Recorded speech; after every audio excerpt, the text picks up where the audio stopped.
And we are live. Welcome back, beautiful and amazing human beings. This is Rudowski of WeAreChange.org, somewhere in Serbia, in an abandoned conference room. I'm going to pan my camera around just so you guys can see it. It is about 1 o'clock in the morning here, and of course I am joined by Jason Bermas, who is all the way across the world in New York City. And of course, we are going to be going live for 1 hour on Facebook and YouTube. Of course, we're going to be answering all the super chats and all your messages on the YouTube, so if you want to get a part of this conversation for this live news broadcast, make sure you go over to youtube.com/WeAreChange. Share this broadcast with your friends and family members. We're going to be getting into a lot of important stuff. Plus, we're also going to be giving out $500 worth of Dash at the end of this news broadcast. But Jason, there's so much to talk about. I mean, I definitely want to get into the QAnon thing. I know you have a particular stickler about that issue. I want to get into Putin. I want to get into what's next. But there's been so much happening. I mean, I made one video about this specific topic, what happened in Syria, but there's so much other news developing that's so important to get into. So Jason, just first of all, how are you? I'm doing okay today. I got to tell you, when everything broke, Luke, I've been kind of waiting on it. We've been talking, when is this going to happen? And you're like, well, it's probably going to be Friday the 13th, or if not then, it's going to be a week later on 4/20, if you will, April 20th. And I'm like, man, I hope you're wrong. I hope bigger heads have prevailed. There was that lull. And the fact that they couldn't tell us not only that Assad actually did this or that a chemical attack even happened, but we're going to go over that stuff later. So I'm sitting there with the kids. It's about, I think, 9-something at night. We're watching Nutty by Nature, The Nut Job 2. I'm enjoying myself. And I start scrolling through my feed, and I see we're 9 minutes deep in missiles. The president hasn't yet spoke. So I start getting angry. The kids are asking me what's wrong, if I'm okay. I'm like, yeah, I'm okay. Everything's okay. I'm like, listen, I'm going to have to go live, so you guys are going to just have to behave and calm down. And so I go on, and you've seen the broadcast now. And I was unhappy, and I came out, and I've never seen those kids with such a white ghost face, my friend. I've cooled out since... Well, yeah, it's a war, it's a conflict. It's missiles being sent in your tax dollars to destroy, other things that are a part of this world. So, yeah, definitely distraughting for a lot of kids, and also a lot of people who supported Donald Trump and are now like, oh, no, what did we get into? Of course, which we've been warning about. Yes, we sure have. Luke, so here we are today. I think a lot of the madness has hopefully passed, but we're going to get to that because, supposedly the Russians have a pre-designed plan that's about to be implemented.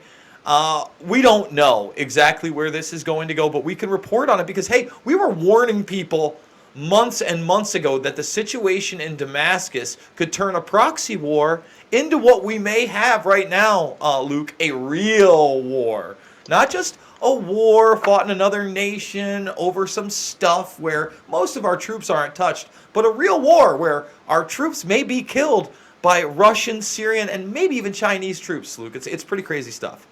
Well, the situation is very dire. There's a lot of disinformation. There's a lot of speculation, which, of course, we're going to get into. I made one particular video about the Syria topic as soon as I heard that the news happened, but there's been so much more information that I want to update everyone on, and that's why I just have a load of articles. We have about 30 articles that we want to get into right now, just to talk about some of the new stuff that came out, new information that came out. We're going to go over that, then some of the speculation, some of the theories out there, and, of course, really just break down and let you decide what is really important. Now, first of all, the first article I have here is that we also found out, and I wasn't able to report on this because it came out later, was, of course, that Trump, his advisor, John Bolton, was actually coordinating these strikes with Israel. And of course, that is not a surprise to anyone and shouldn't be a surprise to anyone, mainly because this greater geopolitical move makes absolutely no sense for national security issues for the United States and greatly benefits not only Israel, but also Saudi Arabia, especially with their deterrence. It seems like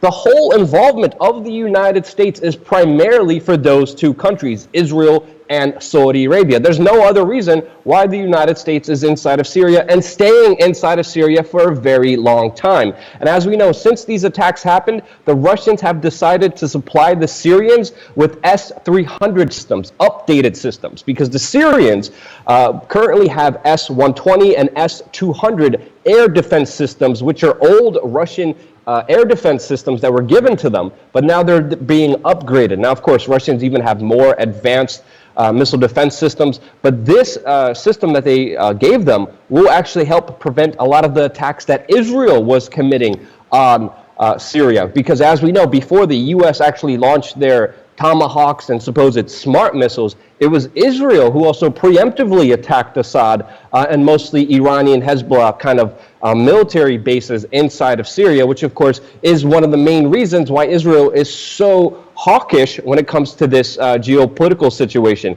Of course, the United States is not backing down.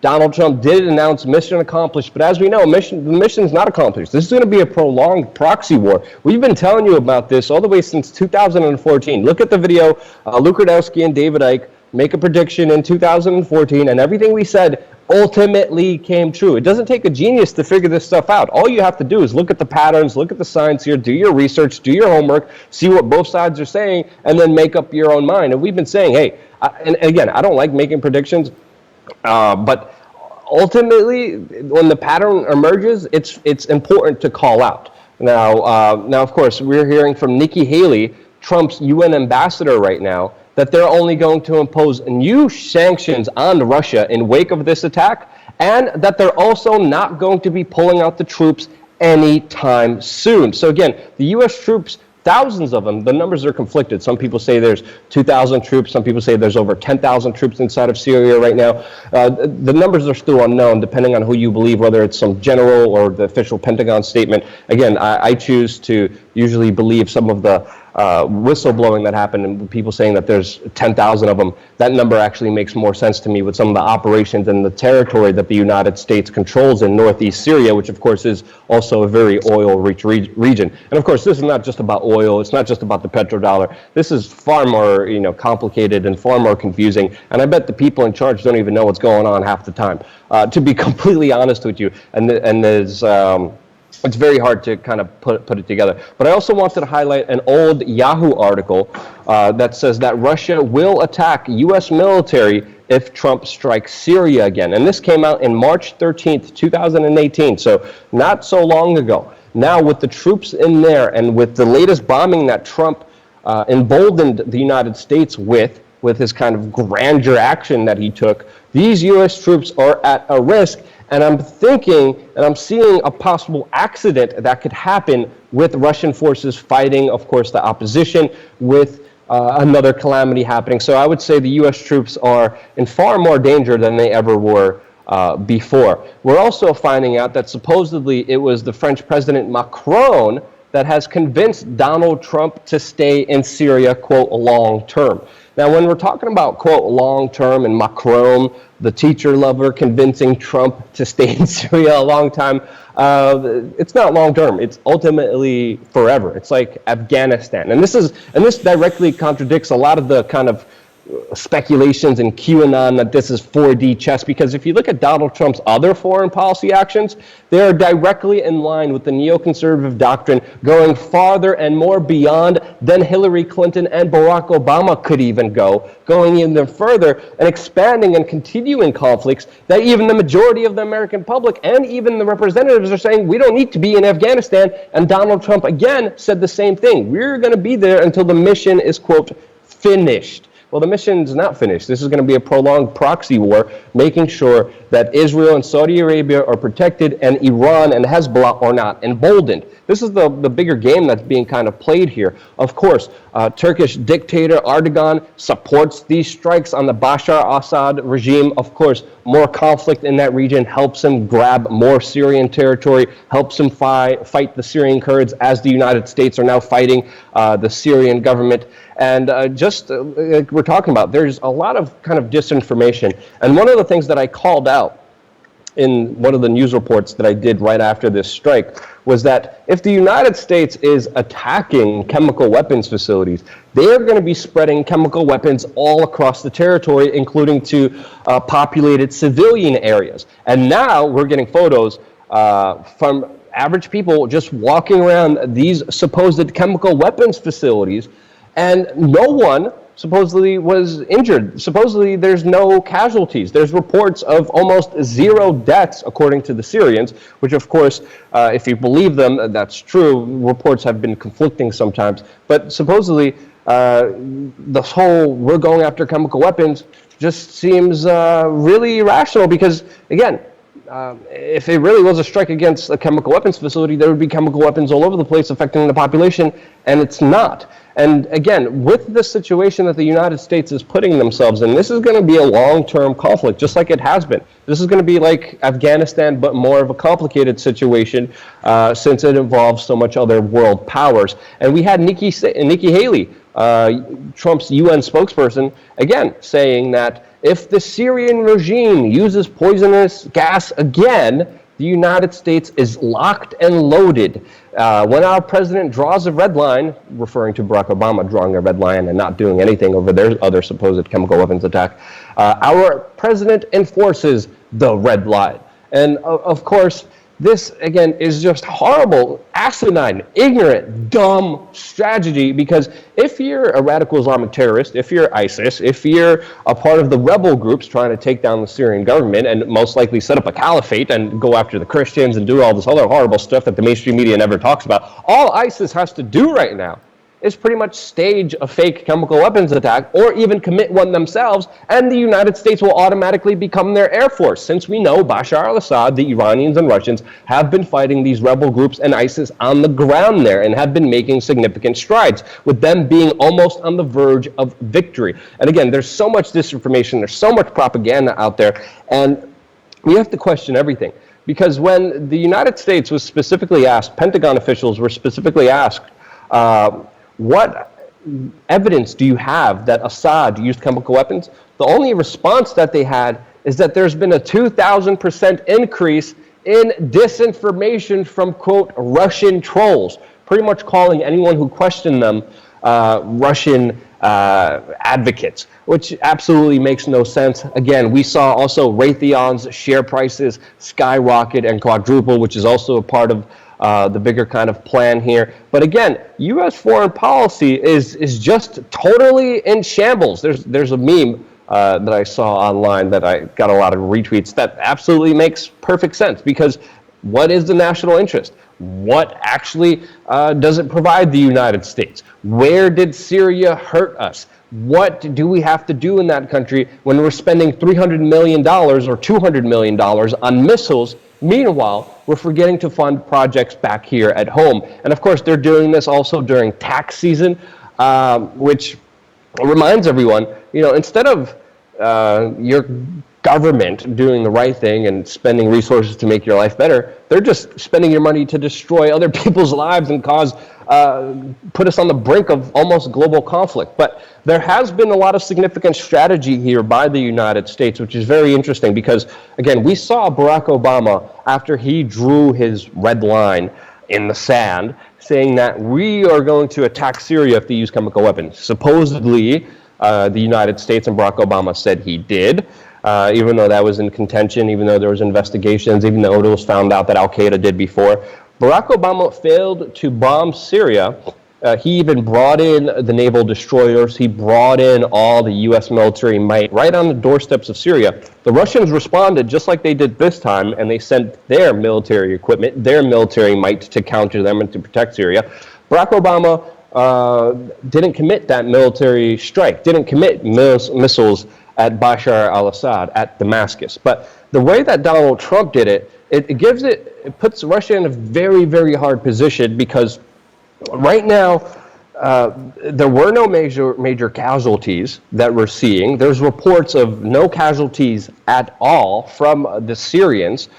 These were empty facilities, and they weren't in specific areas where the Russian air defense and the Russian military forces were activating. So he's still standing on the grand stage, And of course, more propaganda saying that all the missiles hit, saying mission accomplished, everything's done, stock market goes up, Raytheon prices go up, and it really gives Russia a hard place to respond, because if they do, they give up that very important strategic piece of land and the future of that land, the future of Syria, because again, the Russians and the Syrians and the Iranians are on the brink of victory. If they engaged with the United States, this could potentially not only threaten the future of Syria, but the future of the world, and they know this. So again, a very calculated move with no casualties, with empty facilities. This is where a lot of the QAnon stuff kind of comes in there. But we're also hearing on the other side that kind of disputes this QAnon stuff that's out there, because we're hearing that the Syrians shot down 71 out of 103 missiles, and there's actually footage allegedly from Syria. I haven't independently verified it, showing missiles being shot down, which I think is most likely the scenario, most likely the case.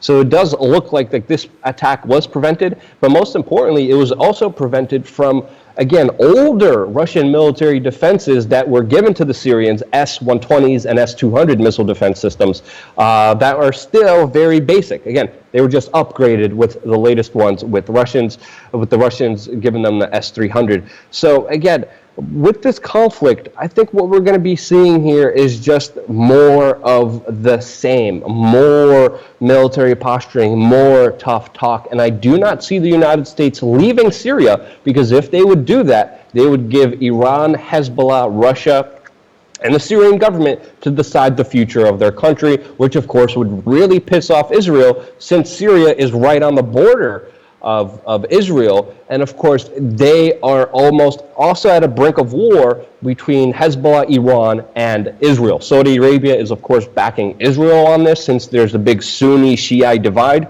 And of course, what I see here is, again, inching towards more and more kind of conflict. I don't see this as a bigger kind of strategy here. I don't see this as anything that benefits the United States. This is an asinine, stupid, very dangerous move. Again, all it takes is just one mistake, one person to make one mistake that could spark the next global conflict. The United States were very careful not to go close to the Russians, not to make sure there were any casualties, make sure it was emptied facilities. And they did it in a way so the Russians can't really respond, because if they did, again, they have the excuse for a global conflict, and the United States gets the grandstand now saying, yes, we attacked their chemical weapons. Jason, we have some super chats, but that's my take on the situation. Just give us your short kind of reaction to that, and then let's get to some of the super chats. Sure. Well, first of all, let's go to the man, the maniac, the mustache, John Bolton. The man has been wanting to go to war with Syria for almost 20 years, if not more. He's written about it in the Project for a New American Century documents. The guy is a psychotic, and he sits right next to the president, the day after the attacks. And boy, the president was happy to have him. Meanwhile, the one guy in the room that was doing his job was asking, do you not believe Assad? Do you not believe Assad? Do you not believe Assad? No one can say anything, Luke. And we're going to get into kind of how we got to the situation. Yeah, we're seeing a lot of collusion with Trump's administration and Israel, whether it was Jared Kushner and now John Bolton directly going to Israel before these attacks, negotiating everything with them, working out everything with them, Saudi Arabia just being inside of Washington, D.C., even saying that Jared Kushner shared secret CIA intelligence so they could have a coup inside of Saudi Arabia. So there's massive hypocrisy, especially with those countries' human rights records that are going on, especially with what's happening with Yemen, and with, of course, a lot of information that you're not getting from the mainstream media. Of course, a lot of people like to make it more complicated, but it's really not. There's obvious collusion. There's obvious just misinterest, misserving the American people, doing the kind of water carrying for other countries when it absolutely makes no sense at all. Yeah, people should check out Ray McGovern, former CIA analyst, for 20 plus years. And he talks about the problem with the foreign policy and Israel. And John Bolton applauded them, Luke, 11 years ago when they bombed the quote-unquote nuclear facility. Who knows whether it was a nuclear facility or not. So I don't know why we expected any different. I know that I got giddy a little over 2 weeks ago when Trump said, we were going to pull out of there. But things changed very, very quickly, didn't they? And, I'm really disgusted. Yeah. I mean, I am, and everyone else should be. We have some super chats that I want to get into because obviously the super chats help support this independent media operation. We got one from Rick Sanchez saying, "How about we have votes? Vote no war. It's pathetic." Yeah, it's pathetic. I don't know if the voting system will really change that demographic, will change that system. I think the solution is definitely going to be outside of voting, or particularly even just going away from both of the parties, since again, a Democrat comes into office, lies. Then we have to vote in a Republican. A Republican comes into office, lies, and then a Democrat, and the whole process just keeps repeating itself. It's like the whole country is on mind control, mainly because of the mainstream media and their kind of propaganda that they put on you, just to convince you, no, the other guy's better, the other guy's better. No, it's all the same. You look at U.S. foreign policy, this Syria attack was a wet dream from the neoconservatives all the way after 9/11, even before 9/11 with the Project for a New American Century, and even after with U.S. General Wesley Clark, who I talked to, by the way, who said that there was a plan to invade 7 countries in 5 years, and that plan has been prolonged, but the plan is going according to plan. If you look at the policy, that has been the same no matter if it's George W. Bush, Barack Obama, or Donald Trump. So obviously moving away from the two-party duopoly is very important, and also solutions outside of the political system I think are also very important, because this kind of fear-based propaganda mind control that the televisions use on the American public is extremely effective, and that's why independent media is so important. We got another super chat from Brad who says, Jason Goodman from Crowdsource, the truth, likely government running unethical psyop against citizens. I never heard of Jason Goodman. Have you, Jason? I have not, and as far as psyops on the American citizens involving war, well, Luke, that's not very new, is it? It's kind of the norm, No. and we've seen that time and time again when they're propagating war, when we're going to be throwing flowers into the street, or I'm sorry, the citizens are going to throw flowers into the street when we go into Iraq, Luke. That's what's going to happen. And obviously, we're liberating Syrians from this dictator that would gas his own people on the cusp of victory. He said, you know what? F it. I'm done. We're gassing them. Let's go. Yeah.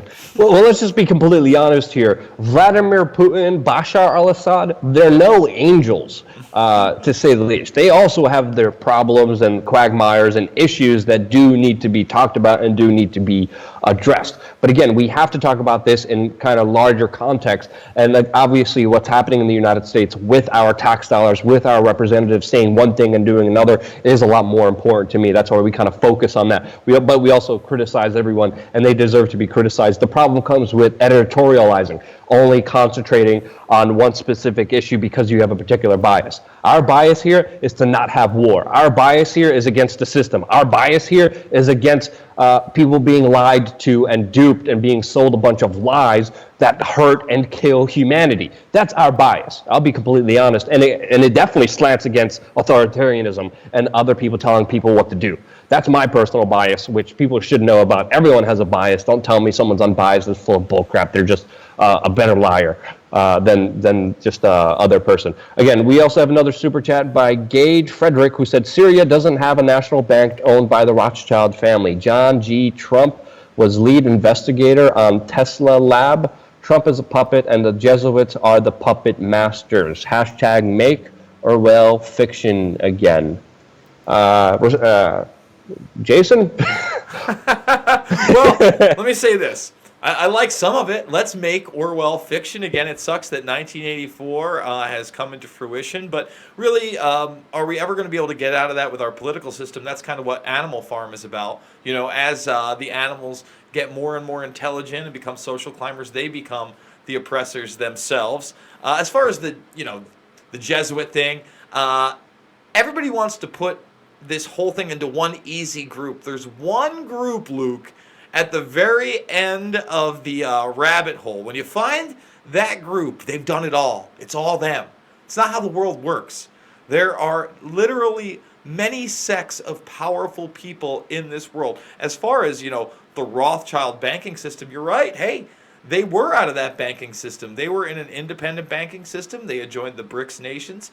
And the bottom line is, as soon as you try to get out of that World Bank, IMF system, Luke, bad things start to happen to you.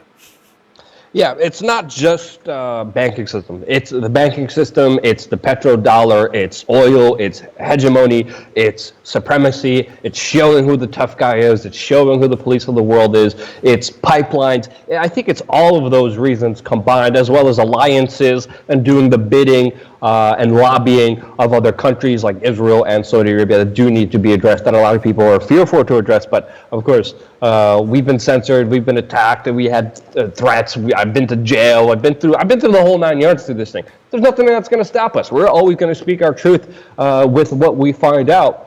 And here we are. Deal with it. Two more super chats before we go over to kind of Jason's articles and Jason's kind of story on Syria that he wants to share with you. One is from Suramax. China intel report 200 plus US-UK losses in Syria, Russia. I haven't heard about that. I'm going to do a quick Google search because this next super chat is for you, Jason, and it's by Rick Sanchez, who says, "Can I ask Jason what side of the fence he is on?" I'm going to look up that China thing, see if there's any breaking news about that as we continue this news report. Sure, and I'm not sure what he means by what side of the fence am I on. Politically, I don't think that it is about right or left, conservative, liberal. It's about right and wrong. And that's why when people ask me where I'm at politically, I always say constitutionalist and not a libertarian, because I think there's some flaws with that. You can get to that anarchy level that's not realistic. Now, why do I say constitutionalist? Well, people will come right at me and be like, well, the framers of the Constitution, they had slaves. And yeah, that's bad. And that's a great point, except for the fact that the people that wrote the Constitution figured out that they would have amendments to that Constitution so they could root out kind of this ridiculously evil and abhorrent behavior over time. Now, they also put systems of checks and balances into play, and unfortunately, we've allowed our executive branch to take advantage of the laws and create a national security state that is not a system of checks and balances anymore, and I'd really like to see that repealed. We have to end things like Homeland Security. We have to really delve into what the deep state is, Luke, and then we have to prosecute successfully a lot of these criminals and start again in many respects, in my opinion. I just say get out of the system, be free and independent. To me, all ideologies have flaws. Obviously, there's some better ones than some worse ones. Obviously, libertarian philosophy is a little bit better than communism, but again, filled with flaws. I don't know what to believe. I don't know who to believe. My only stance on everything is question everything. Okay, one more super chat by Chip Fernandez, then we're going to go over to you, Jason, and the stories you want to cover, and then answer more super chats and give out $500 worth of Dash in just a little bit. Chip Fernandez is asking, Syria story, cover for inevitable U.S. dollar collapse under its own debt load. Now Russia and China have absolute reason to dump U.S. bonds. And Chip, you bring a very important point. Yes, the main thing that brings value to the U.S. dollar is its use around the world, especially with its specific trade on oil. China, Russia, and the BRICS nations have been making direct attacks on the U.S. petrodollar and the U.S. dollar being the world reserve currency. That's why they are our enemies. It is economic warfare that is really preluding all of this, that is not being mentioned by the U.S. mainstream media, but is a huge mega factor in a lot of U.S. foreign policy. You see anyone threatening that, whether it was Iraq, whether it was Libya, whether it's Iran, Russia, and China, they are now the enemies. Now we're facing off against them on the world stage, and I really don't think it's needed, and I really think it's just asinine, and I think there's other diplomatic ways and means to kind of go about these situations that doesn't just have to mean Vladimir Putin showing his nuclear bombs hitting Florida. We don't have to go there. I think we're more advanced of a civilization that can actually talk through these problems and actually work away from it, or even just leave the governments talking so they're not doing anything.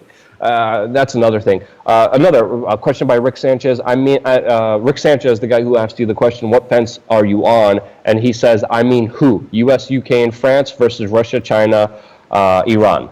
Wow. So this is the thing, Luke. I've seen some of these tweets towards me that's like, if you're against U.S. citizens, it's between us and them. Well, I got your ticket to Syria, buddy. My point is this. I saw one of those. I think I'm going to do an entire broadcast just on the ridiculous responses. What side of the fence am I on? I'm on the side of the fence, Luke, that aren't bombing either side. Obviously, I don't want to see the United States lose any ground geopolitically, but that's not what this is about. This is about globalism. This is about bringing nations in through some sort of manifest destiny that goes beyond what our forefathers wanted. Many of them wanted us to stay out of foreign entanglements, Luke. So if Syria posed a threat to us at any point, if they attacked us, Luke, 9/11 wasn't some kind of media fantasy world that they fed us with box cutters and Muslims in bandanas, that never effing happened that way.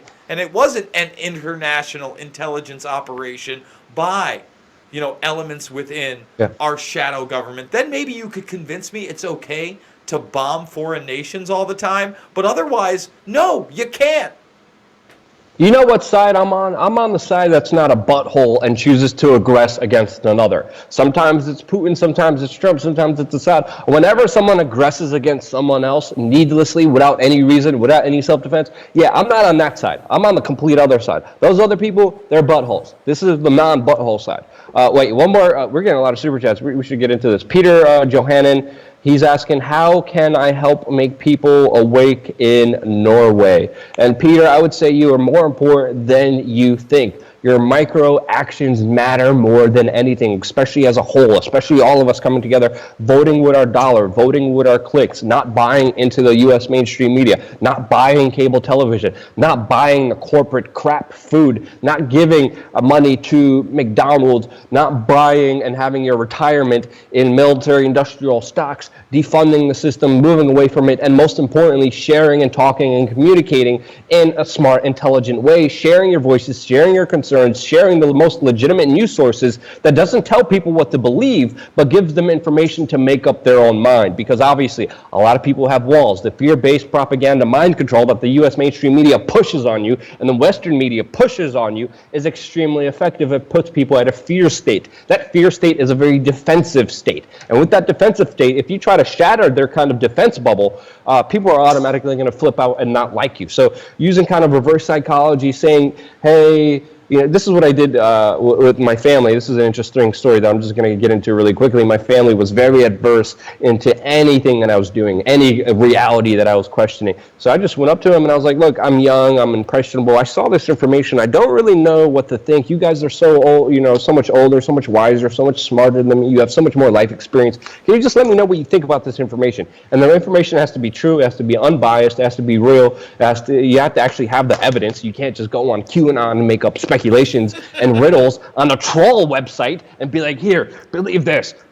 No, we need some actual evidence. We need some actual facts to find out what the hell's going on in this world and to convince the people, and can't just use riddles on a troll site with people LARPing like they're the freaking intelligence agencies, which makes absolutely no sense. We're going to get into more of that in just a little bit. But sharing the message, getting out there and talking to people is extremely important. Jason, you want to say something quickly on that? Well, yeah, I think that you're dead on, number one. But the other thing is you're in Norway. You can relate to those people probably better than Luke or I can. You know the culture better. So it's what do you know? What are you good at? Are you good at organizing people? Are you good at getting media? Are you a good poster? Are you a good speaker? Do you work with music? There's so many different ways to reach people, Luke. Luckily, we've been able to bring this show together every single week because I'm sort of a tech dork and Luke is on the run all the time. So how do we do it? Well, luckily the technology's there now. So there's a lot of ways.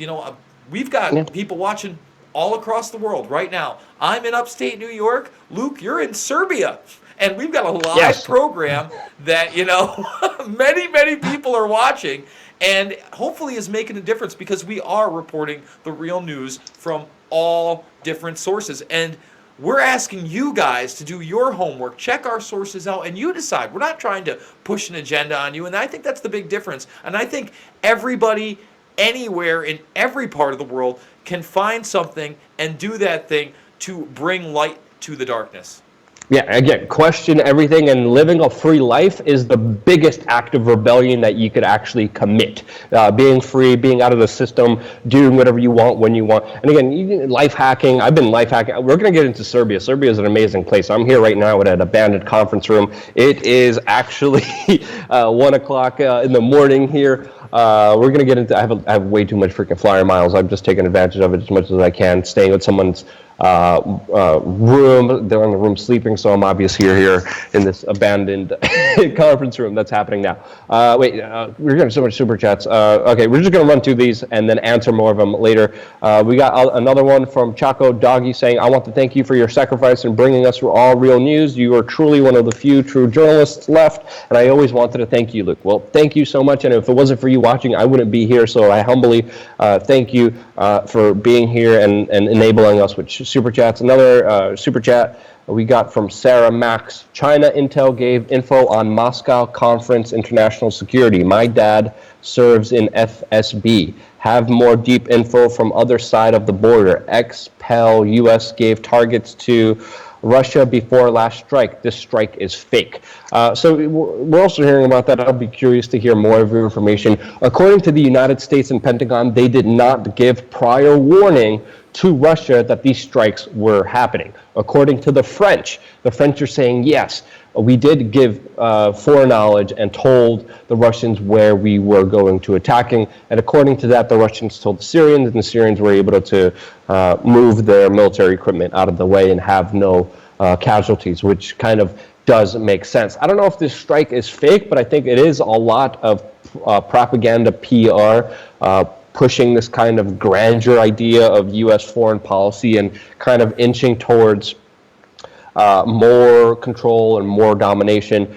The strike is real, the stress is real, the responses, I think, are real, but there's also other kind of belief system out there that a lot of this is just kind of PR to build up the military-industrial complexes. But it could be. I mean, that also could be a possible scenario. Where do you lay on that, Jason? Well, I know that's out there, right? They're trying to say that, well, Trump really did want to give them a heads up. That's why you haven't seen further military action from Russia, right? That's why they were able to knock out so many missiles. That's why it hasn't become World War III scenario. And the argument for the stocks to go up, well, I posted a story from last year after a similar strike happened showing stocks surging for the military-industrial complex. And I said, you watch. Come Monday, the same thing's going to happen. And bum-ba-da-bum, Raytheon, Luke? So is that part of it? Probably. But at the same time, I don't think it's part of it to the point where that's okay with Russia, that we shot off a few missiles to stimulate the economy. But on the other end of it, is it more military posturing? Listen, again, we had a president 2 weeks ago that was telling us it was over.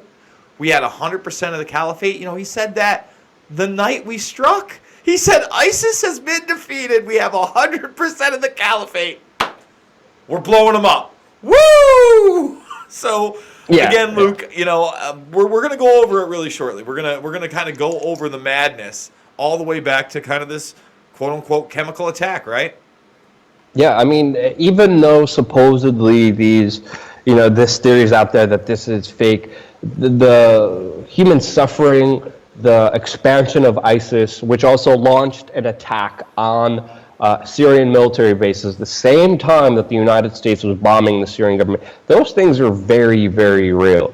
The U.S. world economic system is very, very fake. And if you look at the economic systems of China, Russia, and especially the United States, they are all artificially inflated. They are all total Ponzi schemes meant to get you in. And, the longer you hold on to a physical dollar, the more value it loses because of inflation. And with the fake real estate bubble that they have in China, I mean, it's very unpredictable times, especially in the financial markets. That is totally staged. And when we're talking about someone's money, we're talking about a lot of people doing a lot of sinister things for money. So the effects are real. The people of Syria are suffering, and even though this may be staged, the suffering is still there, and to me that makes it more real than anything else. Jason, let's go over some of the articles that you wanted to highlight in this broadcast. Absolutely. So, most of us kind of just took for granted out of the gates that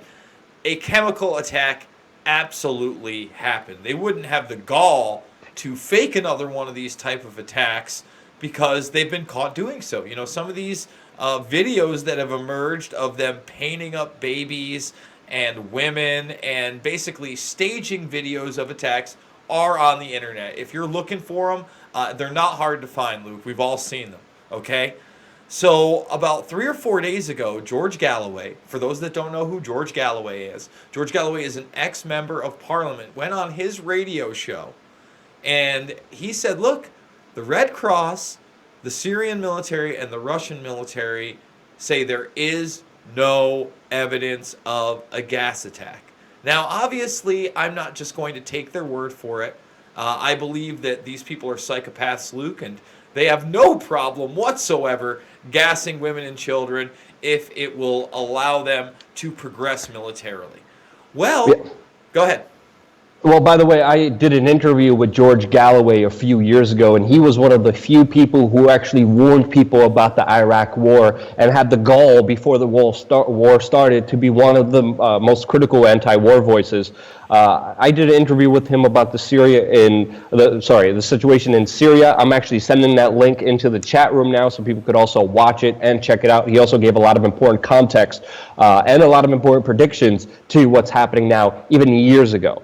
Exactly. He's been a very insightful person. He's very smart. I remember him all the way back in the day when he started to come around to the Iraq war and introducing him to some aspects of even 9/11 truth. Well, as far as that attack goes, here's Mr. Mattis, the Mad Dog himself, Luke. Old Mad Doggy Mattis. Now, this is the day that they had the congressional hearings. Him and Dunford are up there. And he says, Luke, I believe there was a chemical attack in Syria. Well, you know what? Some people, Luke, they believe in a place called the North Pole where Santa Claus lives and he has a bunch of elves.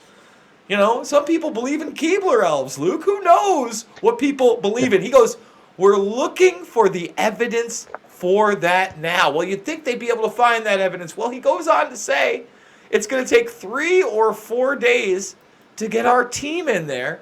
And then he admits, Luke, that even if we do get our team in there and we do find evidence that chemical weapons are used, well, we're not going to be able to prove who used those chemical weapons.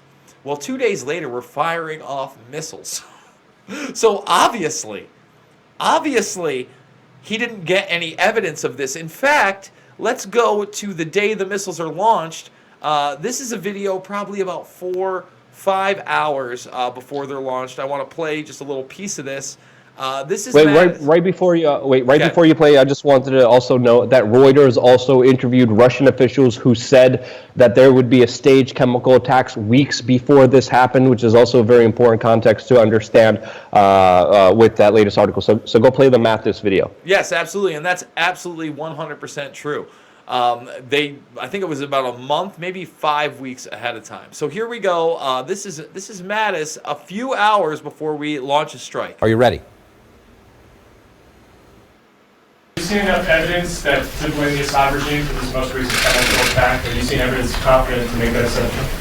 We're still assessing the intelligence ourselves and our allies. We're still working on this. Is the U.S. military ready right now to conduct a retaliatory strike if ordered? We stand ready to provide military options if they're appropriate, as the President determines. But thank you very much, ladies and gentlemen. Concerned about telegraphing our military moves in Syria? Thank you very much, ladies and gentlemen. So there it is. Old Mad Dog. He can't even tell us, Luke, maybe 4 or 5 hours before we launch missiles that they have any evidence of a attack whatsoever. And then after the missiles are launched, Luke, this is the headline. Are you ready? This is the good old New York Times. Let's read it for the people. U.S., Britain, and France strike Syria over suspected chemical weapons attack. Oh, Yeah, it's a it's also suspected important attack. to note here. Yeah. It's like what the hell?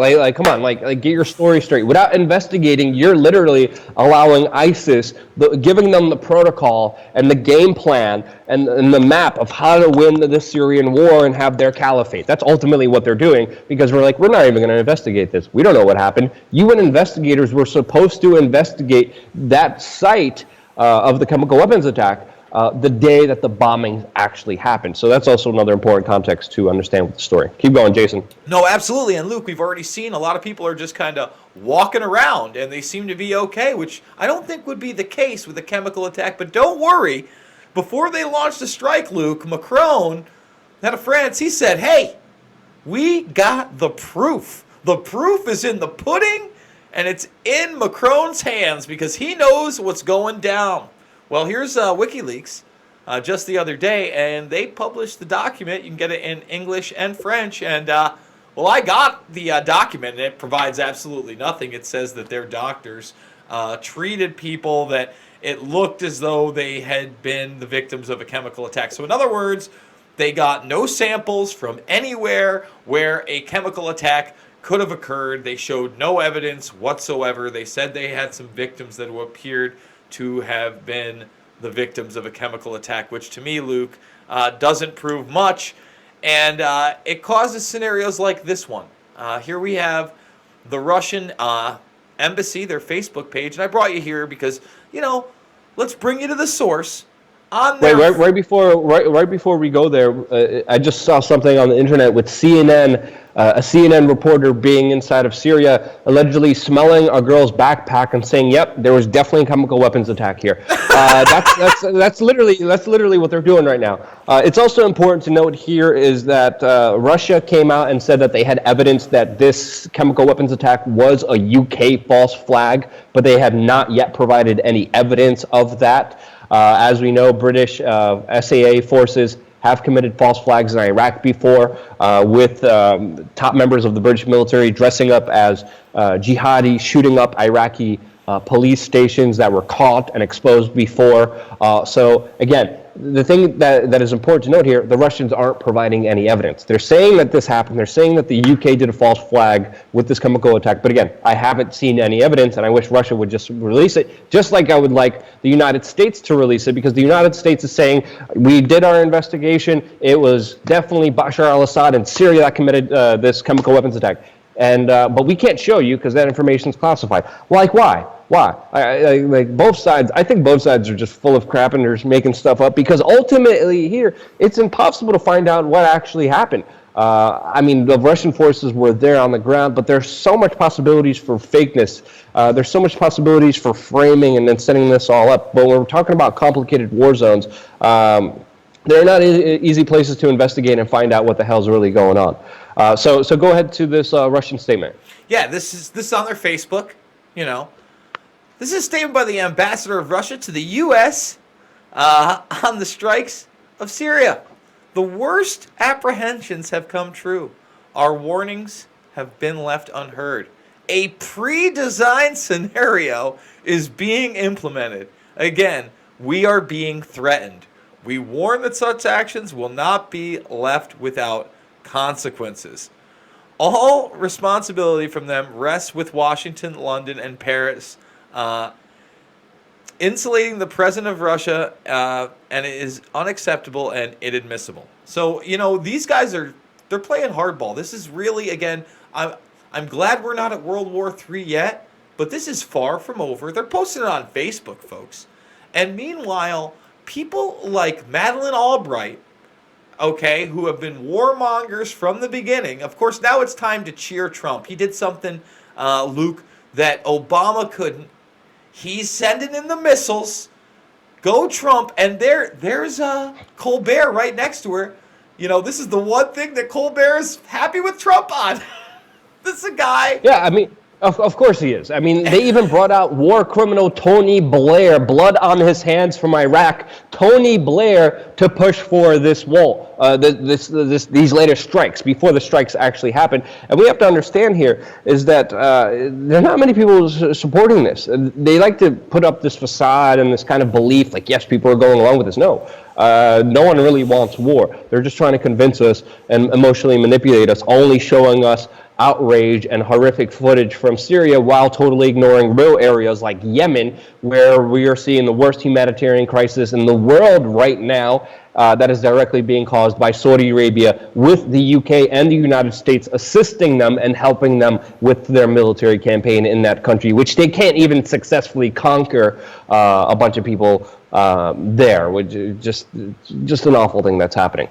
But go ahead. And no, absolutely. So, here it is, primetime television. We're going to bring out a warmonger saying, hey, Obama should have enforced that red line in the sand. I mean, they don't want to give too much credit to Trump because obviously they're still trying to impeach him on false charges of collusion with Russia, which isn't even real. And now it's about hiring prostitutes and money laundering and things that he probably absolutely did, but have nothing to do with this collusion investigation that's now almost 2 years deep. Anyway, to figure out how horrific this woman is, and she's a horrific monster, guys, I'm just going to play this small little clip.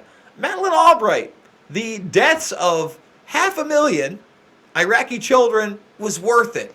It's worth it, Luke. So here's 20 seconds of joy, huh? We have heard that 500,000 children have died.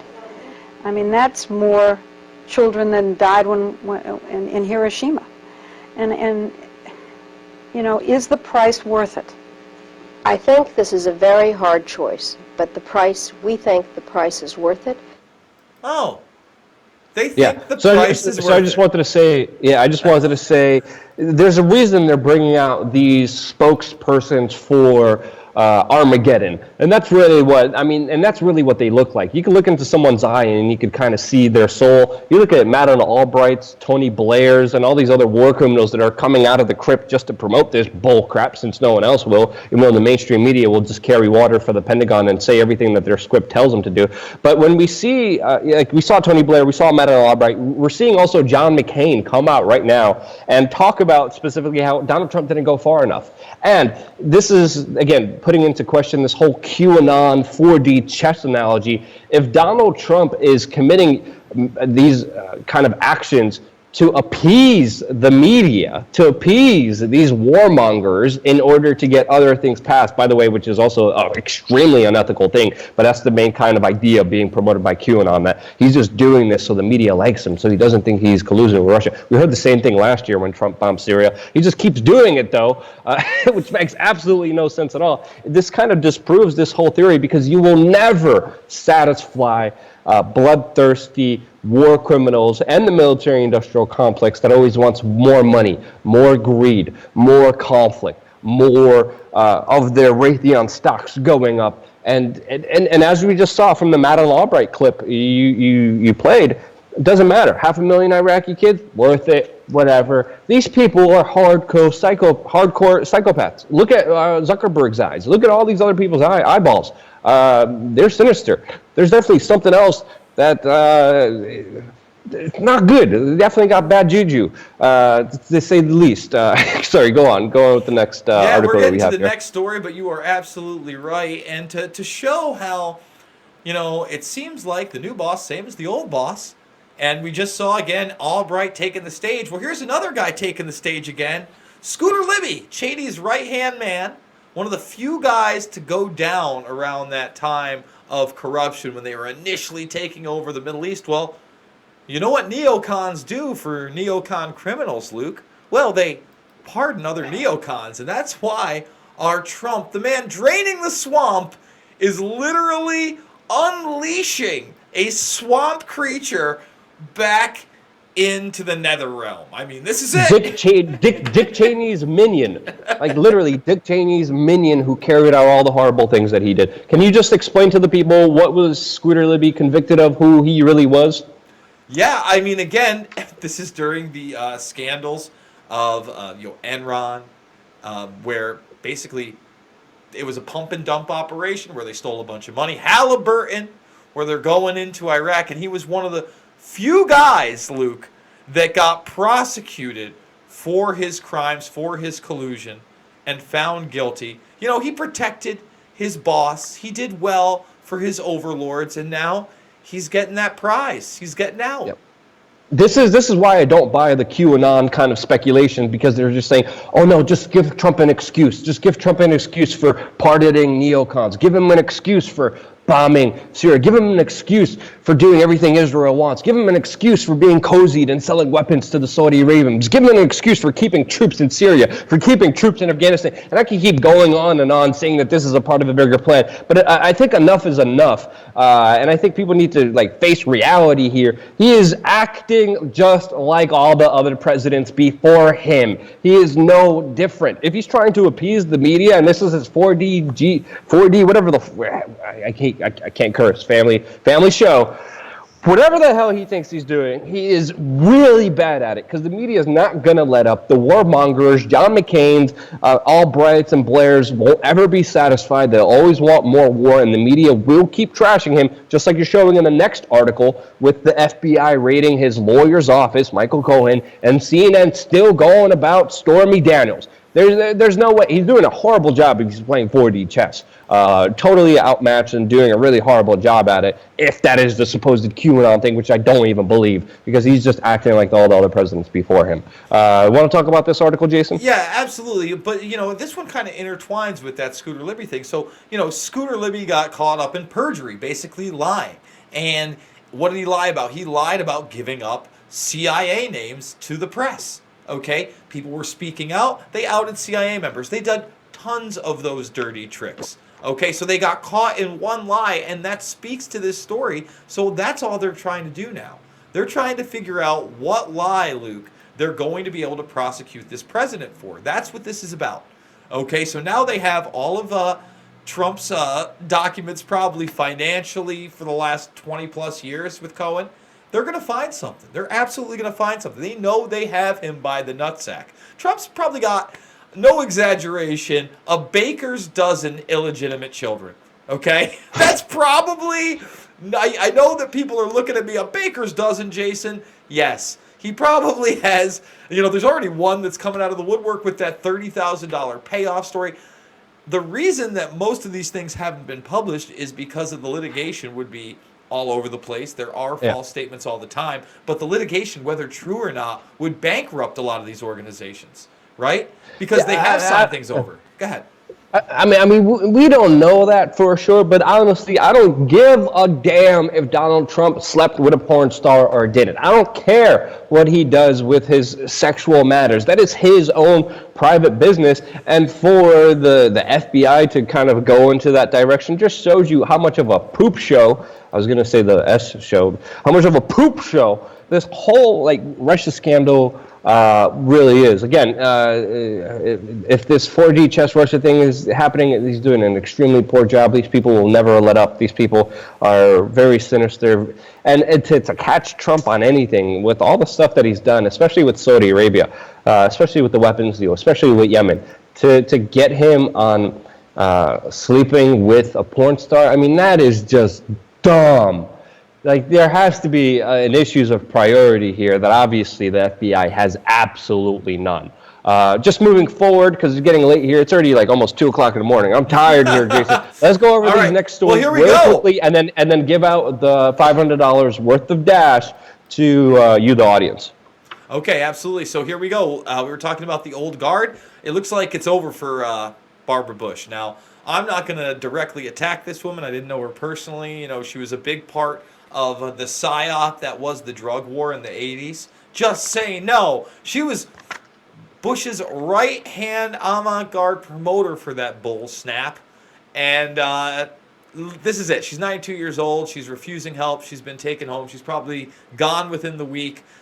We can't wait to see her husband go. I know that sounds terrible, but hey, I'd like the actual JFK documents to get released in, I think it's supposed to be 11 days. That's not going to happen, trust me. We're not going to see the DeBruy memorandum, and that's because of people like her husband. So moving on, Luke, to the next story, because I don't want to dwell on it, because it just lets you know, no matter how evil and old you are and powerful you were, you will die.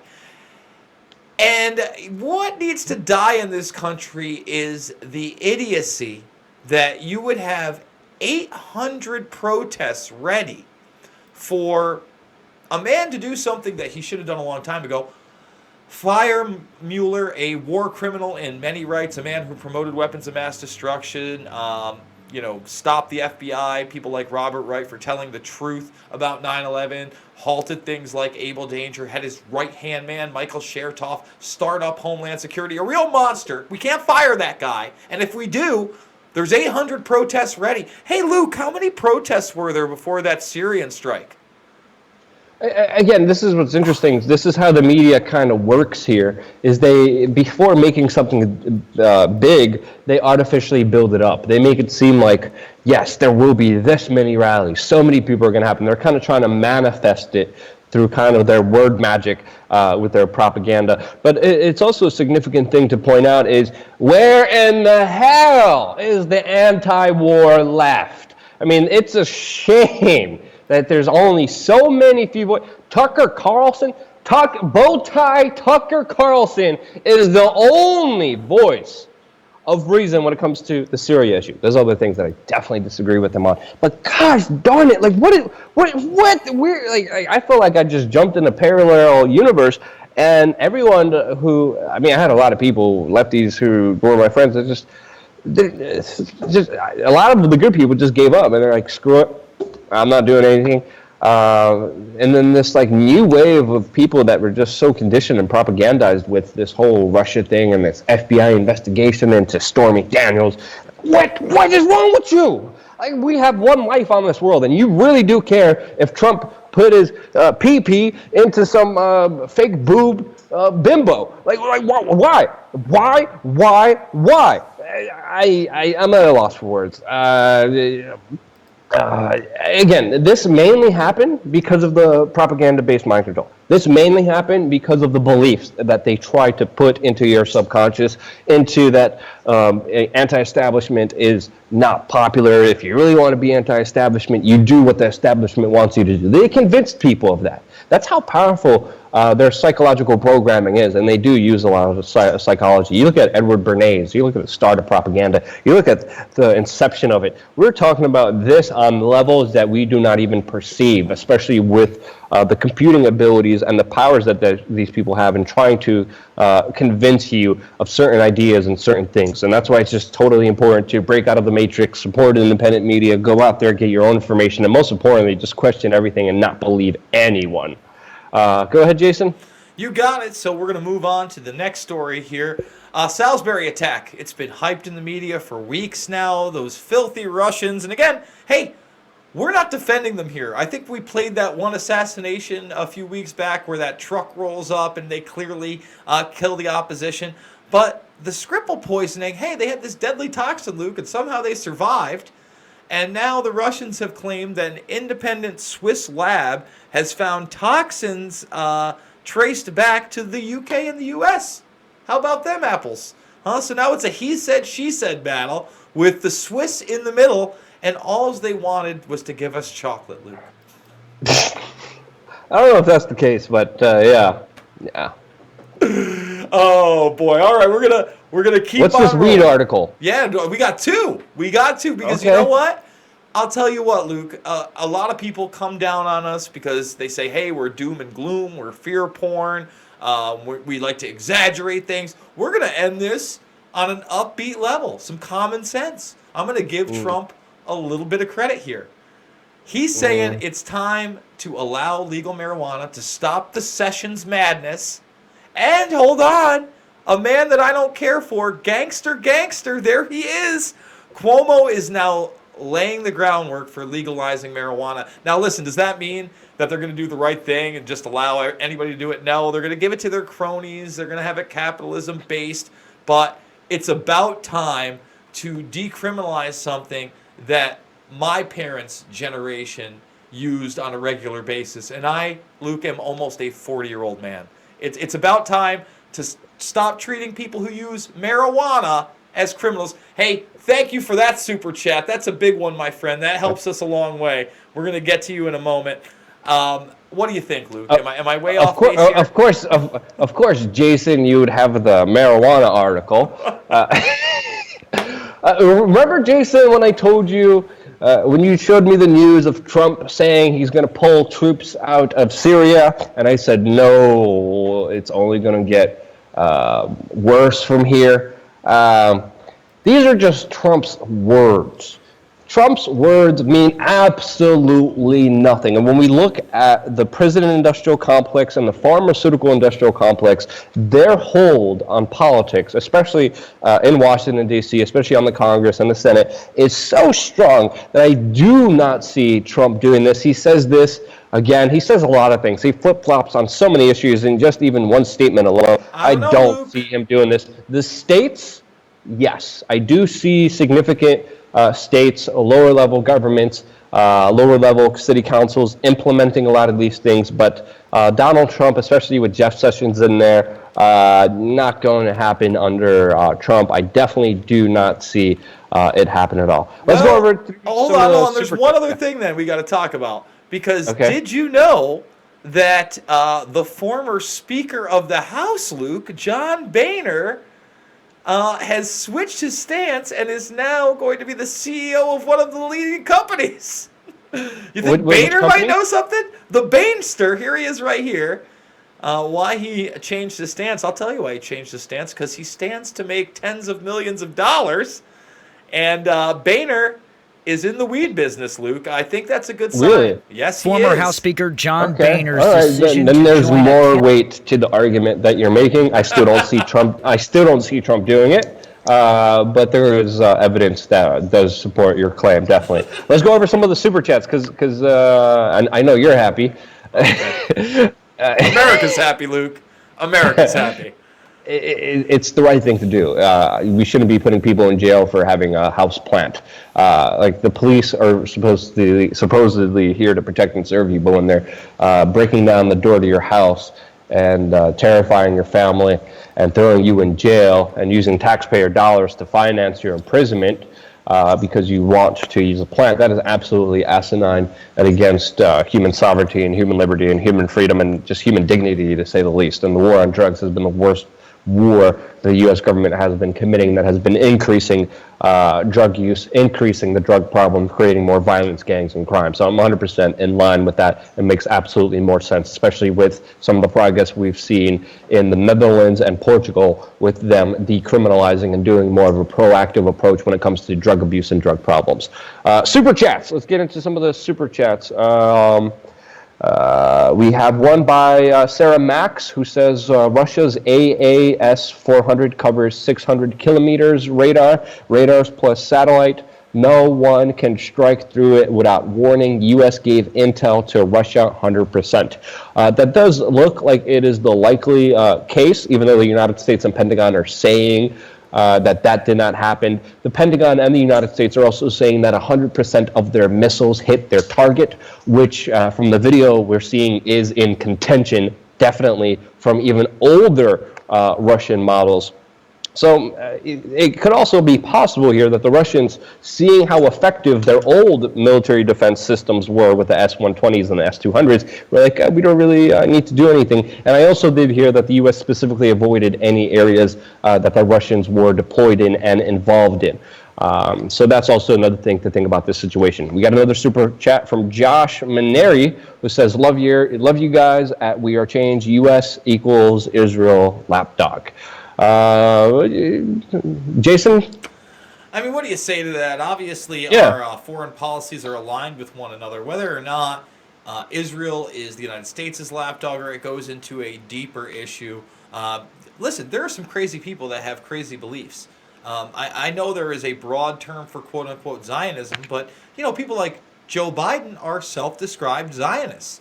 So if it's Israel or nothing, or it's, again, this kind of Israeli manifest destiny in the Middle East, and is it really Israeli or is it globalist? Is it something in which our goals in the Middle East align with their goals? They're our largest ally. They're our nuclear ally. I think that it's very hard to determine who's really in control, especially when you start to get up into those upper echelons. But obviously, on many, many cases, we do carry out their foreign policy and then empower them when they break international law. Well, I definitely don't think there should be a taboo around Israel, especially with what their government is doing. So that's why we talk about Israel. We talk about the actions that the Israeli government is committing.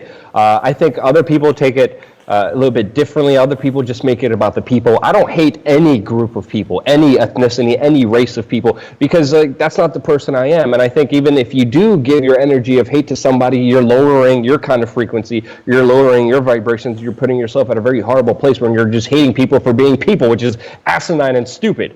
But a lot of people do get censored, a lot of people do get hit. It is a taboo topic, but it's important to honestly discuss without fear what the Israeli government does, and that's what I believe we do here, and we haven't shied away from the program from that topic specifically at all. We got another super chat from In the City Lance saying, thank you for doing real investigative journalism, unbiased, on-the-ground coverage in the most dangerous situations to bring us the truth. You're one of the only reliable voices left. Well, thank you so much, In the City Lance. We're doing everything we can. Again, mainly the team is just me and Jason here doing virtually the majority of the work here. We should, Jason, hire someone because we definitely do need more help. I'm in talks with a lot of foreign correspondents in order to get journalists into areas like Iraq, into areas like Syria. I'm here in Serbia. One of my plans was to actually go over to Syria to do live on the ground reporting, being there while it happened. Those plans have failed. It's very hard to do things when you have already a recognition that you do these things. I'm always extremely safe because I do put myself in very dumb situations, like either being inside of the Fukushima no-go zone, sneaking in there, or going to the barrios of Brazil, or going to Venezuela, or going to Somalia, or Zimbabwe, just like I did recently before. But I always have a very, like I'm doing this for years, I know what I'm doing. I know that every time I do go out into these situations, I may not come back. But I do them with as much effectiveness and intelligence as I can to make sure I do the right job, and so far it's been okay. But when there's risks to with a bigger percentage of me getting likely killed and murdered, I don't take those. Again, anyone faces those risks, even crossing down the street sometimes. But really, it's more about a gut feeling and an emotional thing that kind of drives me to certain situations in certain areas. Syria didn't work out because of the airspace was shut down. They weren't issuing tourist visas. They weren't issuing press visas. It's a very long, complicated process. I'm still going to be trying to do that, but we definitely need more help and expansion in this operation. I thank you for your praise. Jason, feel free to interrupt me anytime. Well, you know what, I'm just going to go through these super chats. Yeah, you just talked about being on the ground, and there's a great piece up there at the main channel with you in Zimbabwe, but actually we still have not released your incredible Somalia interview. It's been... Oh yeah, that's probably going to come out maybe tomorrow or maybe some other day. Again, we need help. It's only me and Jason. I'm doing a lot of the editing on my videos. Jason doing a lot of the back end work. He's working really hard on the social medias as well. We have another guy that helps us out with Steemit, a really great guy, which we're going to get into in just a little bit. We got Alexandros Tismalbidis. I'm sorry, I'm really horrible at pronouncing names. He gave us $10 without a comment. Thank you so much. We have another one from Bake Ishmali, which will actually lead into the Dash giveaway. At Luke, why not live feed on Steemit, aka DTube? Well, that's a great question. I think right now, with some of the Dash money we got, we're going to give some of that money to Jason to actually buy computer equipment. Because again, we don't have the right equipment to do a lot of this stuff. Originally, we wanted it to be live on YouTube, Periscope, Facebook, and DTube, but the system and software you have, Jason, doesn't work yet. But because of the Dash funding, we're actually going to be able to get that very soon. We're going to test out the kind of Steemit, aka DTube live feed system. I heard there were some technical difficulties about that. I know, Jason, you put your feature-length documentary about the Florida shooting on there as well, and people were having a hard time because of the buffering. of that. But we're going to definitely, step things up. And one of the reasons we were able to do that is because of cryptocurrencies, is because of Dash. And that's why we said in this video, we're going to give out $500 worth of Dash minimum to you, of course, the audience. And the way we're going to do that is through Steemit. So if you have a Steemit account and already use Steemit, make sure you go to my page, which I'm going to actually be putting in the comment section of this video. And my page is just steemit.com/@LukeWeAreChange, @LukeWeAreChange on Steemit. I'm going to make a post right now as Jason's going to tell you about the Dash network and how we're doing with Dash and the small sponsorship that we got. We got about 50 Dash coins from the Dash community. We asked for very little. We wanted to prove ourselves to the community. It was kind of an endowment that they gave us. It was like, here's 50 Dash, do what you want with it. We want to give some of it away. We want to make sure people set up wallets, people use the platform, because it is one of the best cryptocurrencies that I've kind of seen out there, especially with their privacy concerns, especially with the community that they have and the goodwill work that they have done throughout the years. Jason, I'm going to make the post right now on Steemit, and the people from this video who go onto that post and put in your address, we will accumulatively give out $500. So if only 5 people do it, everyone gets $100. If 50 people do it, you get $10. But regardless, you're going to get something from us, from the Dash community that has empowered us with this cryptocurrency in a way to give it back in order to build our relationship with this community that's out there. So I'm going to make this post right now, Jason, and then people just send in your addresses. But do you want to tell us more about Dash and all this other stuff, Jason? Absolutely. So if you check it out, Dash actually has gone up because Bitcoin has gone up. You see the little logo right there. When you start a wallet and you get involved in this community, now Dash has basically empowered media outlets like this one, media outlets like Ben Swan that are doing good work. And obviously we do different stuff. Although we talk about a lot of the same things, we're really trying to become synonymous with this cryptocurrency because it's gone through its own little life cycle. It used to be Darkcoin, and it is one of those big cryptos that maybe isn't Bitcoin yet, but who knows where it's going to be in 5 years. And as we've seen, cryptos are the future, and especially when this cryptocurrency, about 10% each month or quarter of the currency that's mined, and it's mined in a very diplomatic, kind of decentralized way. Well, it goes to other projects. And Luke actually did a really great video a little over a week ago going over how they gave one-man Dash to rebuild communities. And he took that Dash money and he rebuilt homes in the third world. And that is just amazing stuff. So what we're going to be doing is we're going to give you till midnight tonight Eastern. It's only 8:04. That gives you about 4 hours. And like Luke said, if 5 people sign up, well, that's going to be a good day. That's going to be 100 Dash for each of you. Last time we did this, I think that about 47 people got in there before the midnight marker. And hey, if you got some Dash money, let people know in the live stream comments. But we absolutely gave out that money, and we're going to do it again. And again, it gets you, if you're not involved yet, it gets you involved in Steemit. It gets you involved in DTube. It gets you involved in blockchain technology and then in cryptocurrency. I started my Dash wallet last week live here on air. I've recently gotten a Coinbase account, and I'm going to be trading the cryptocurrencies really soon. And, this is something that's second nature to you, Luke, huh?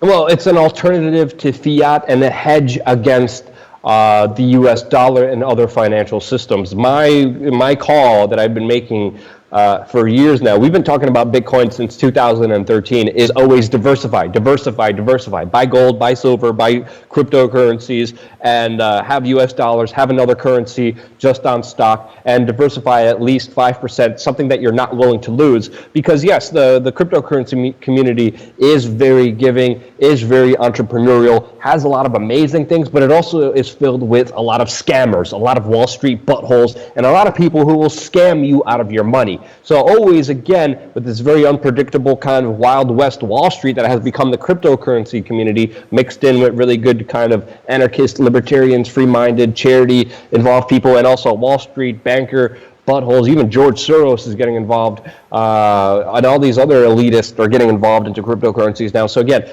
it's very unpredictable. put in what you're willing to lose. We're willing to give you some of the money so you could get started playing around with this kind of new technology, because one thing that is very clear when it comes to the blockchain and cryptocurrencies, whether it's Bitcoin, Dash, Bitcoin Cash, Monero, Pivx, whatever currency you're talking about, we don't know which one will be the currency of the future, but it will definitely be used some way and implemented with the blockchain. Again, we're calling out a lot. Again, the potential here is for a lot of good and a lot of bad. But again, just like anything, with the community being involved, with people having wallets, with people helping the transaction costs, with people mining, with people trading, with people giving and sharing, and building up their own kind of entrepreneurial businesses. What we're seeing here is that the community decides. If we're able to get new people into this community, I have a lot more hope for it than if I didn't do that. So again, I always, invested what I was willing to lose. I'm very happy with cryptocurrencies. I'm very happy with Dash. Again, a lot of the other alternative media companies asked for a lot more. I decided to ask for a lot less. Of course, we got 50 Dash. We're going to be giving it out. We're going to be doing more things.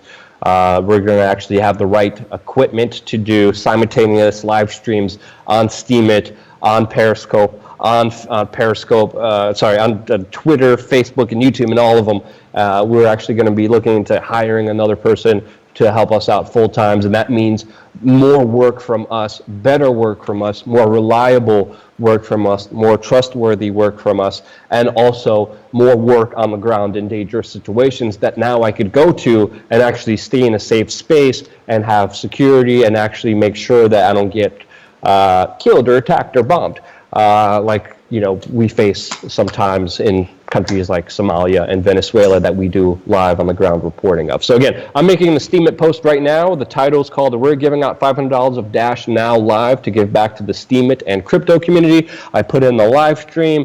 Put your address below, and we'll make sure. How do I word this, Jason? You just worded it. I just worded it quickly. Well, we're going to be giving away. We're going to be giving away $500 in Dash for all those that sign up before midnight, as long as it's the first 100. If it's less than 100, we'll give out more. Okay.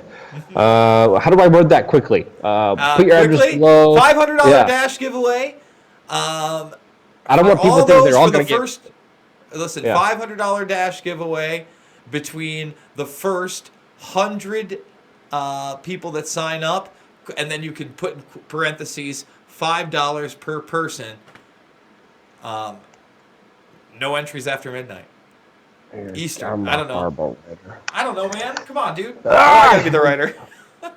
Okay, read off the rest of the super chats, Jason. I'm going to finish making this post. Absolutely. And by the way, folks, when we're talking about live stream, we actually are double casting this now to Facebook, and the real problems come in at 3 or 4 casts. I've got like an FX 8500 processor. It takes up about 86 to 90% to sometimes 100% of my processor power. Yes, I have a very good GPU in here as well, but the bottom line is it's not a TriCaster. It's not commercial equipment, and we may not be using that, but we may just get 2 really nice rigs or 1 super rig, and I think that's going to do it. We're going to be able to do 3 or 4 broadcast the same thing out of 1 computer, which is amazing technology. It's awesome. And it's only through the power of cryptocurrencies that we're going to be able to afford that sort of thing, because it's not cheap. And I guess I am kind of lucky to be a computer dork, because otherwise, how would I be able to bring this stuff to you? Me and Luke are kind of privileged that we don't have to sit down and produce a piece and now wait 4 hours for it to upload and process through the internet, and maybe you'll see it. It's come a long way since the beginning of YouTube. In the beginning of the YouTube, Luke, we couldn't even upload more than an 11-minute video without a director's account. Remember those days?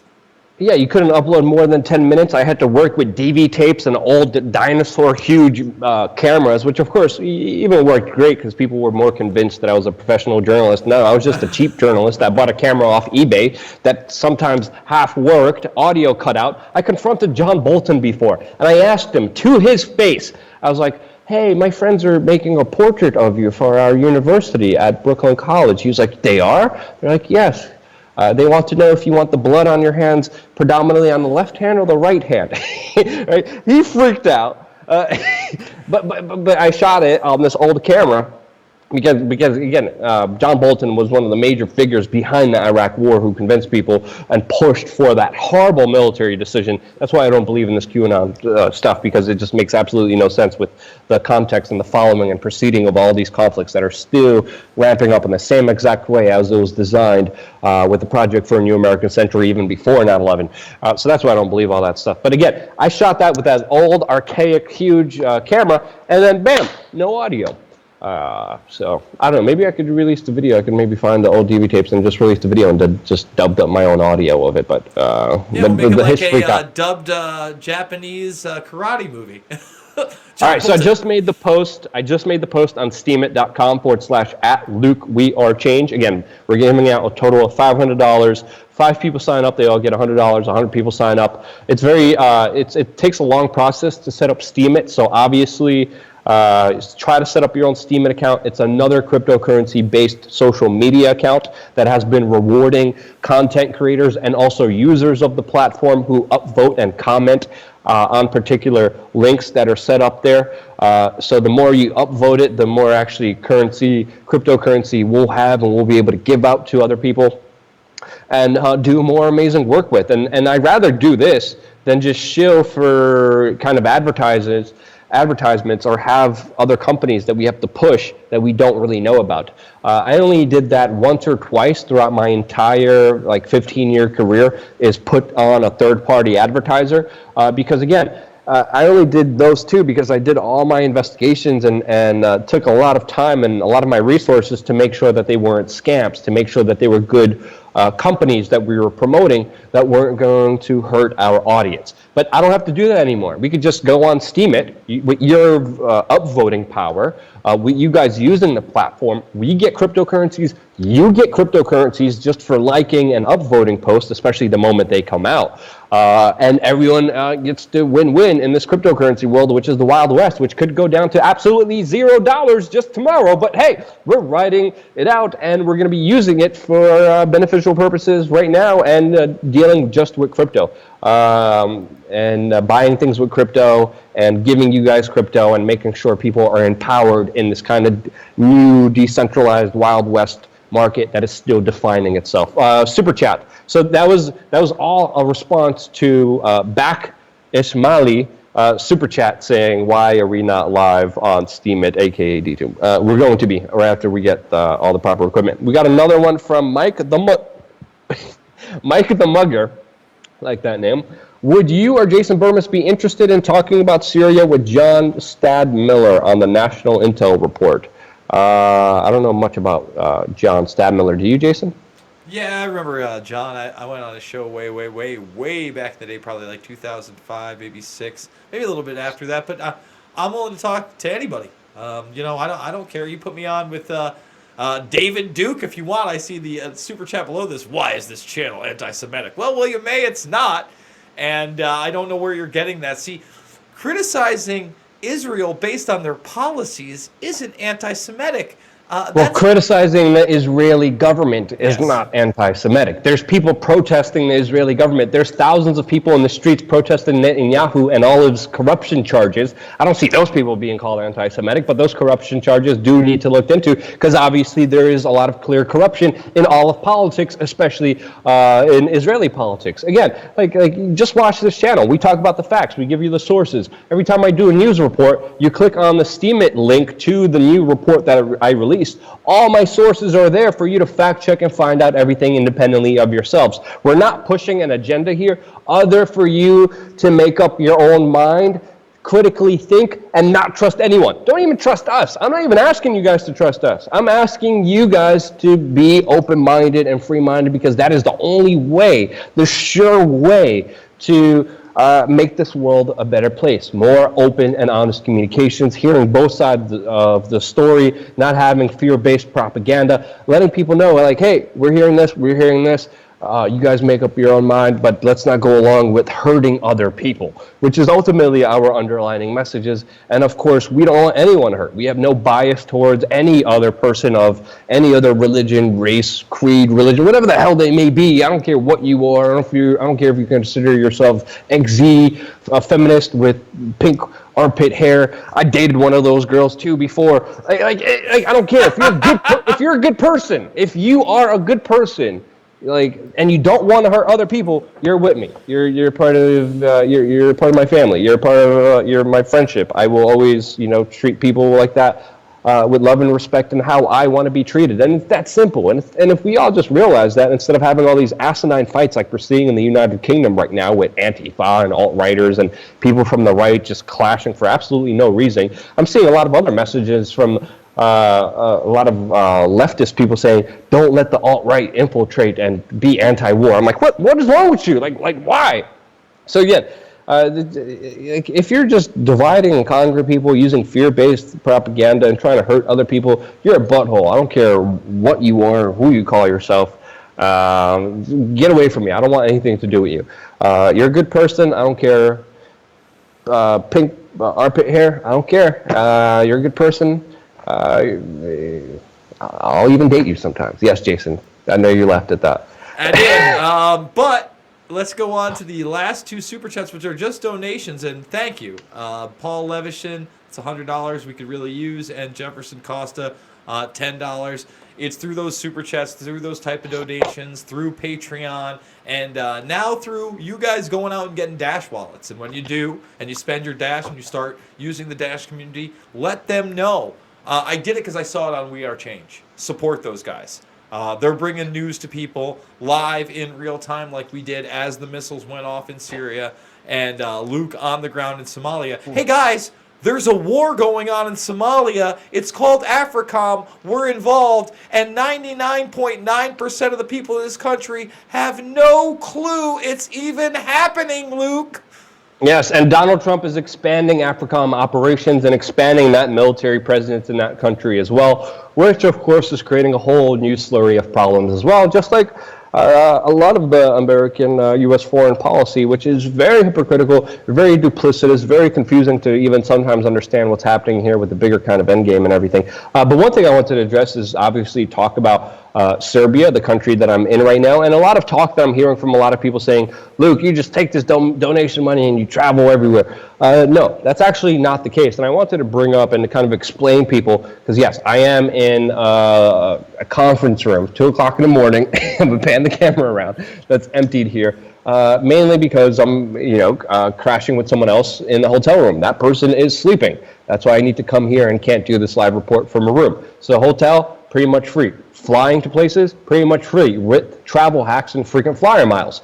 So it's pretty simple. If anyone wants to realize and actualize and do anything that they want in this world, they can. You just have to want it bad enough, life hack things bad enough, and figure out a way, but you will. Because a lot of these travels, all of them, they don't cost me anything. I crash on people's couches. I stay at, sometimes I crash on the floor. And I mainly use all this funds to make sure I have the right equipment, to make sure I have the right security protocol, to make sure I get in and out, make sure I could actually eat, make sure we have the right computers, the right cameras. The camera that I'm working on right now is absolutely busted. I wish there was a mirror here that I could show you. There's buttons falling off of it. It's a 70D that even the autofocus is failing sometimes, which we do have to upgrade. So we're working with very little here and pretty much implementing everything directly to the operation.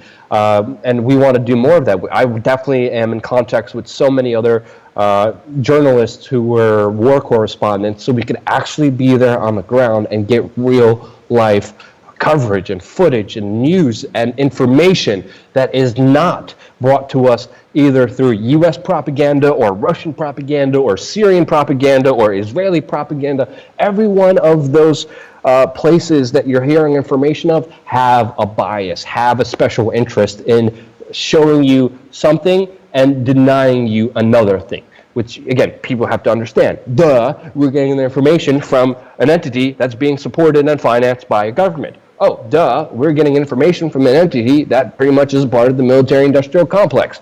Duh, they're going to lie to us. So whether it's RT or CNN, question everything. Who had that tagline? I think one of those news organizations had everything. Some are better than others. Some are obviously better liars than others. But ultimately, you have to get yourself right. And that includes you making the right decisions in your life and you doing whatever the hell you want in this world without anyone impeding it, and making sure you're doing it from a good place where you're not hurting other people. Duh, it's that simple, Jason. It's that simple. And if only the world understood that, it would be definitely a different place. Well, that's very beautiful of you to say, Luke. Is that about the wrap up for the show? Serbia is really nice. Everything is super cheap here. It's like incredible. I like, oh goodness. Weather here is absolutely amazing. It's like 70, 80 degrees. People here are really warm and really nice and really awesome. I'm in Nova something. I'm at this cryptocurrency Liberland conference over here also with Jeff Berwick. I don't know where I'm going next. You guys let me know on my Twitter account, twitter.com/Luke We Are Change, where I should go next, what stories you want me to look into, whether I could crash on your couch or not, whether you guys want to show me around whatever place here. Again, I'm in Eastern Europe. Eastern Europe is definitely a gem and totally different than the rest of Europe. The people, the culture, the lifestyle, the prices of things are obviously totally different. There's obviously other obstacles that the people here face as well, but overall, a very kind of freer place than a lot of other people. It's like, and I love Mexico. It's like the Mexico of mainline Europe, and I absolutely love Mexico. I absolutely really am enjoying Serbia, the people here. Been doing mainly. I haven't done as much as I wanted to because mainly I've been working here, mainly taking care of myself as well. I had to go to the doctor. That's a whole other story with other medical complications that I'm dealing with. But overall, highly recommend it. I'm thinking about even doing a video here. But any recommendations you guys have, any couches you guys have, any free time you guys want me to show me around in Serbia, or even possibly, I think I may go to Romania, or wherever you tell me to go next. I will. Travel is absolutely free for me because of freaking flyer miles. Again, that's the thing. If you put your intentions out there, if you put your goals out there, if you make sure that your dreams could be actualized, and you really truly do believe that, they will happen. I started life hacking, frequent flyer mile travel hacks. Some people even gave me frequent flyer mile donations, and those things go an extremely long way. And I'm trying to be as humble with it as I can. I'm trying to do as much good with it as I can. So again, it's mainly because of you guys, watching, supporting, being there for me, and I can't thank you enough from the bottom of my heart for allowing and giving me this opportunity. Jason? Yeah, man, you're making it happen. We're trying to make it happen, and through the power of cryptocurrency, which we're sharing with everybody, go to the Steam It post right now. Again, you got till midnight. You got about 3.5 hours.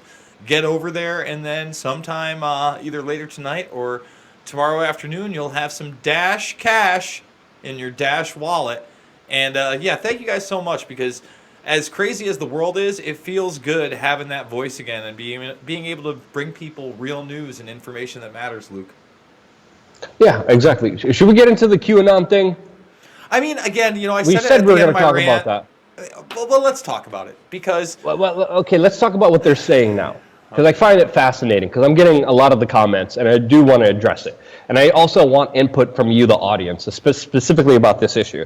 So one of the messages that I'm getting, and I could read this off to you guys, but I could just synapse it as best as I can. Specifically, I'm getting told that this is all a wag the dog kind of scenario, that these strikes were fake and really against the deep state, because deep state operatives were owners of these chemical weapons facilities that Donald Trump launched, and that Donald Trump is doing this so the media backs off of him with these Russia ties, so they can't tie him into that, and then this is all a grand scheme plan that's really against the deep state, which again, I don't buy, but that's what we're hearing. And to me, with the progression of U.S. foreign policy and its kind of linear path that we've been seeing followed? No, because Donald Trump is not changing that. And I do see an actual result from his actions, whether it's keeping troops in Afghanistan, keeping troops in Syria, not giving away any territory back to the Syrian government, still controlling a very key geopolitical region, empowering Saudi Arabia, empowering Israel, building up harsher words and giving the world an excuse like China and Russia to go against us directly, especially economically.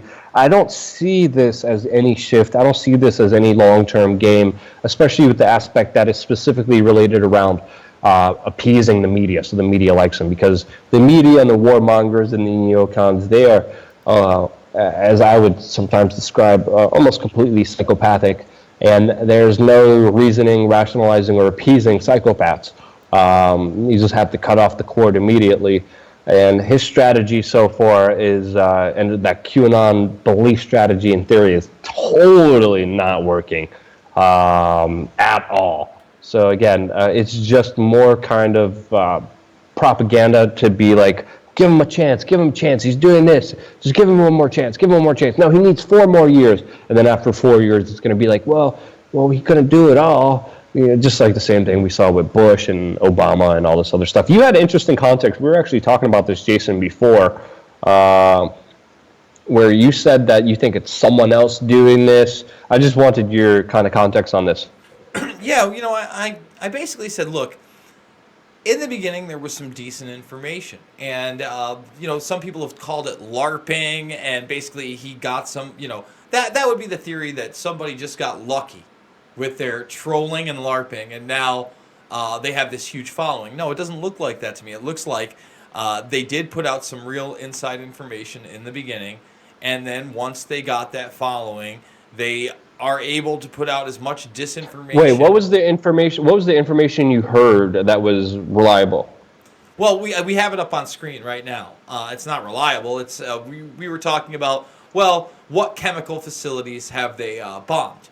And this is honestly probably where, you know, this person, Q, got his little disinfo game with. It's this article, and let's read it. But what was Q right about early on? What was Q right about early on? Man, what was his thing that he was able to get people on? Certainly wasn't the indictments. I believe. No. Was it the Vegas shooting that he alluded to? Was that his big star? I don't think that was Q. I think that was just 4chan. I think 4chan. There was a post on 4chan that definitely I don't think was Q. This kind of QAnon. Again, he speaks in riddles, and it's on the biggest troll website out there. And I really wouldn't be putting my faith into something like that unless it could actually be bought by any evidence, and not just believe us, believe Trump. Because again, they're playing on people's emotional weakness and people wanting the world to be a better place. They're playing on people's goodwill. They're saying, you know, things are a lot simpler than you know. Trump is really the good guy, and having that belief makes people feel good. And when someone's doing that and doing it doing it as a form of misinformation, doing it as a way to gain political brownie points, to build kind of political kind of favors deceptively, that is the worst kind of sinister thing that you could do. We've seen the fear-based propaganda, but now we're seeing the kind of Barack Obama hope-based propaganda, which I don't buy. But I am curious on what you think is the reliable thing that Q did, because I never heard anything of that sort. Yeah, again, I couldn't even tell you. I know that he talked about some Middle Eastern policy. As far as this latest thing, I'm showing the Daily Mail article. Sons of Syria's chemical weapons chief, whose facilities were targeted by Allied airstrikes, are revealed to be British bankers who live in mansion blocks with their families. So basically, the places that were struck, they make it sound like they're of British descent, but they're Middle Eastern. They're just living in Britain.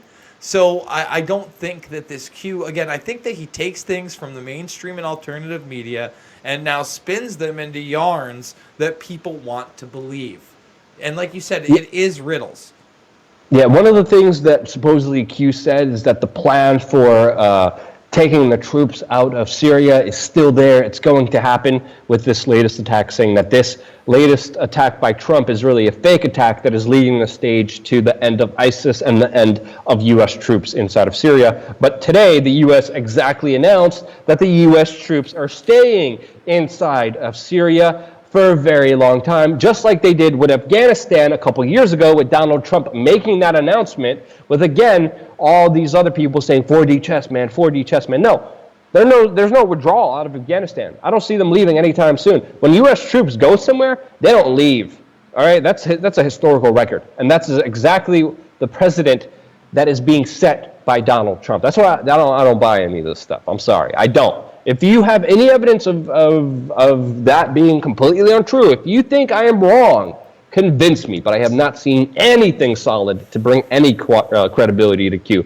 I do have a Facebook page, which I'm engaging with some of these people on. It's facebook.com/Luke Rudkowski, RUDKOWSKI. If you guys have anything that could disprove me or prove of this Q thing, send it to me. But again, expect me to be very critical of it. With you 100%, sir. Yeah, apparently, I'm reading it here. East Ghouta was just recaptured. We might say this effectively ended the war. Russians was providing air cover over Chartres, apparently to escort the battleships out. What? Which means Russia was moving out of the way. Finally, Syrian aircraft were moved to, I need evidence. I'm sorry. I agree. It's nice to believe that there is a grand scheme of things and there's a plan and things are simple and that really there's a good guy doing good things, but ultimately never give your power away to any other individual. The only way you could really know something is by knowing it yourself. Don't believe none of this. I think other alternative media were also running similar headlines very conveniently for their platform. Again, we're not here to appease you guys either. I piss off a lot of people. I talk about things that have pissed off a lot of my base, and that's why my base is a big mix of people from the old Tea Party, from the old Occupy Wall Street movement, from the alt-right, from the alt-left. There's a huge mix of people, moderates, Democrats, Republicans. There's people all over the place that watch this channel. To have a popular media channel that does not is something in itself, because most media is very bipartisan, and they either brown nose and kiss up to one side so they could get their core audience and kind of stay with them and not piss them off and not make them critically think. We don't do that. We kick the brown noses and the buttocks of both the left and the right because they deserve to be kicked. They deserve to be kicked as hard as they can because they're both full of crap. They're both filled with brown noses for a very specific reason. And they deserve their butt kicking. So that's kind of my mission. I get a lot of angry comments. I get the comments are gold. I got to say there was a lot of ingenuity. How do you say that? A lot of creativity. Ingenuity and creativity, especially in the comment section alone, that I always appreciate very much. Whether you hate me or you love me, I still appreciate you guys for being here. And being a part of Royal Independent Media and allowing us to continue this media operations. Anything else you want to say, Jason? No, why don't you wrap it right up, Luke, and we'll hit that little dash outro. I love you guys. Thank you again so much for watching. Stay tuned for more.